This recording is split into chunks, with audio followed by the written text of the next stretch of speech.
ছাব্বিশে বাংলায় পরিবর্তন আসন্ন। বাগডোগরা সভায় হুঙ্কার কেন্দ্রীয় স্বরাষ্ট্রমন্ত্রী অমিত শাহের।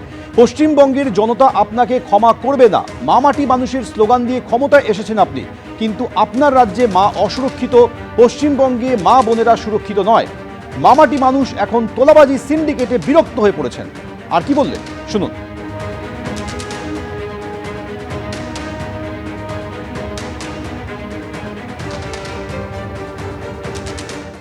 मां माटी मानुष का नारा लेकर सत्ता में आई हुई ममता बनर्जी, आज मैं ममता दीदी को पूछना चाहता हूं, क्या हुआ आपके नारे का? आपके राज्य में मां असुरक्षित हो गई। बंगाल की बेटियां माताएं इतनी असुरक्षा का कभी अनुभव नहीं कर रही।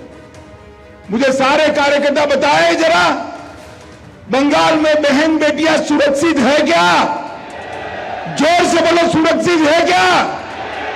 ममता दीदी, आपने मां को असुरक्षित किया है। माटी पूरी घुसपैठिए कब्जाए हुए। ममता दीदी, आपके राज्य में मानुष भी सुरक्षित नहीं है, भयभीत।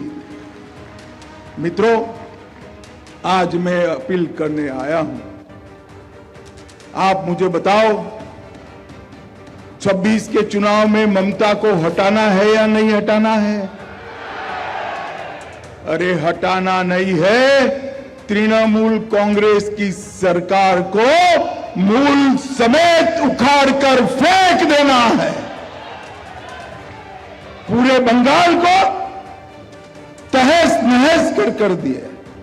मैं आज आपको कहकर जाता हूं, माताओं भाइयों बहनों, 2026 का वर्ष बंगाल के लिए परिवर्तन का वर्ष साबित होने वाला है। परिवर्तन का রাজ্যে এসে মতুয়া সম্প্রদায়কে বার্তা দিলেন অমিত শাহ। মতুয়াদের ভয় পাওয়ার কোনো কারণ নেই। মমতা বন্দ্যোপাধ্যায় আপনাদের ছুঁতে পারবে না। মমতা বন্দ্যোপাধ্যায় এসআইআর এর বিরোধিতা করছেন। এসআইআর এর কাজ করছে নির্বাচন কমিশন। ভোটার তালিকা থেকে অনুপ্রবেশকারীদের তাড়াতেই হবে বলেছেন অমিত শাহ। পাল্টা অভিষেক বন্দ্যোপাধ্যায় বলছেন, ওরাই বলেছিল মতুয়াদের ভোট কাটা যাবে সবচেয়ে বেশি। हमारे मतुआ समाज के नाम शूद्र समाज के लोगों को डरा रही है। शांतनु जी बार बार मुझे फोन कर रहे हैं। मैं सार्वजनिक कार्यक्रम में कहकर जाता हूं, मतुआ समाज और नाम शूद्र समाज को डरने की कोई जरूरत नहीं है। आपके वोट को ममता बनर्जी छू नहीं सकती। और एसआईआर का विरोध ममता दीदी जितना करना है इतना कर दो। एसआईआर ये न्यायिक तरीके से चल रहा है। हम चुनाव आयोग का समर्थन कर रहे हैं। मतदाता सूची से घुसपैठियों को निकालना ही पड़ेगा। মতুয়া ভাইদের যদি নাম বাদ দেয়, বাদ দেবে। তৃণমূলকে আক্রমণ না করে বিজেপি আগে ডিসিপ্লিনারি অ্যাকশন, যে বিজেপির সাংসদরা মতুয়ার বিরুদ্ধে কথা বলে, মতুয়াকে ভয় দেখাচ্ছে কে? শান্তনু ঠাকুর, অসীম সরকার। বাংলায় কে বলেছিল এসআইআর ঘোষণা হওয়ার আগে যে 1 কোটি লোকের নাম বাদ যাবে? তা মানুষকে ভয় দেখাচ্ছে কে? তৃণমূল তো বলেনি। বিজেপির নেতারাই তো বলেছে 1 কোটি লোকের নাম বাদ যাবে। বিজেপির নেতারাই তো বলেছে ড্রাফট লিস্ট পাবলিশ হওয়ার পর দেখবেন সংখ্যাটা যখন অ্যাকচুয়াল বেরোবে, ফাইনাল ভোটার লিস্টে 1 কোটি নামই বাদ যাবে। বিজেপি তো টার্গেট সেট করে দিচ্ছে ইলেকশন কমিশনের জন্য। এরা কিভাবে কথা বলে? এরা তৃণমূলকে আক্রমণ করছে, মতুয়া ভাইদের ভয় দেখিয়েছে কে? বাজেট অধিবেশনে যোগ দিতে যাওয়ার আগে দিল্লিতে অভিষেক বন্দ্যোপাধ্যায় অমিত শাহর আক্রমণের জবাব দিয়ে কি বলবেন কলকাতা বিমানবন্দরে দাঁড়িয়ে দেখুন। যাকে পাশে বসিয়ে বলছে সেই তো সব থেকে বড় দুর্নীতিগ্রস্ত। যাই হোক, এগুলো প্রতি মাসে উনি একবার করে আসছেন এখন, যেহেতু নির্বাচন সামনে রয়েছে।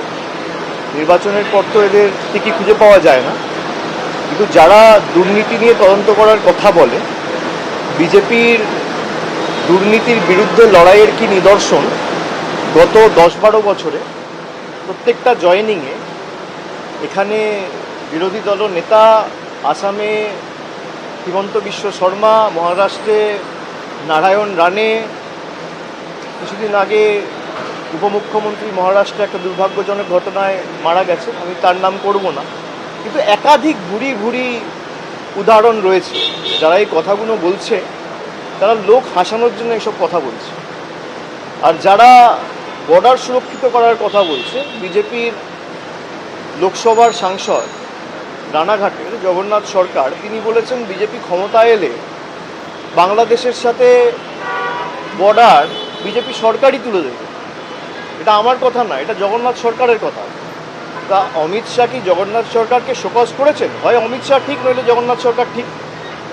যদি অমিত শাহ ঠিক হয় তাহলে জগন্নাথ সরকারকে শোকজ করা উচিত, আর যদি জগন্নাথ সরকার ভুল হয় আর অমিত শাহ ঠিক হয় তাহলে স্পষ্ট করে বিজেপি নেতৃত্বের বলা উচিত। দুটোর মধ্যে তো একটাও হয়নি, কিন্তু লোক হাসানো ছাড়া আর কিছু নয়। अभिषेक अमित शाह कह रहे हैं कि 38% से कब 45% वोट हो जाएगा, दीदी आपको समझ में भी नहीं आएगा। रावण भी सोचे थे राम उनको हरा नहीं सकते, जी रावण भी सोचे थे राम उनको हरा नहीं सकते, लंका क्रॉस करके नहीं आ सकते। अमित शाह ऐसा कह रहे हैं। भाई वो तो पिछला बार भी कहे थे कि 200 पार होंगे।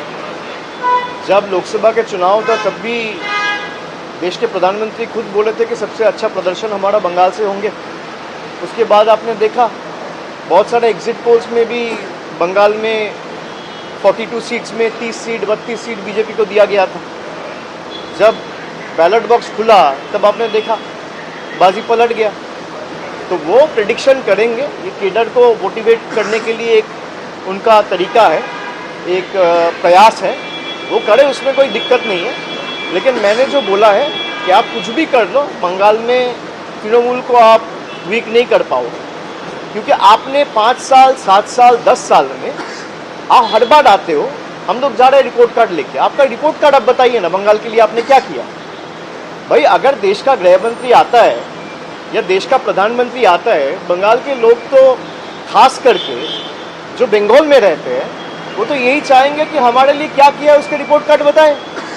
भाई आपने कितना लोगों को घर दिया, कितना लोगों को रास्ता दिया, कितना लोगों को पानी दिया, कितना गांव में रास्ता बनाया, कितना पानी का प्रोजेक्ट में जल जीवन मिशन में आपका जो पैसा है वो आपने कितना छोड़ा, वो सब लेके तो कोई बात नहीं है, खाली घुसपैठ। भाई घुसपैठ का नमूना क्या है? अमर्त्य सेन। घुसपैठ का नमूना है झूलन गोस्वामी।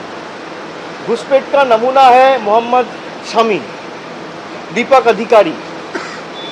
जो बीजेपी के नेता अमर्त्य सेन को नहीं छोड़ता है, हमारे यहाँ पे जो रेवोल्यूशनरीज है उनको नहीं छोड़ता है, उनसे आप क्या ही आशा रखिएगा। एबीपी आनंद एगिए थाके एगिए राखे।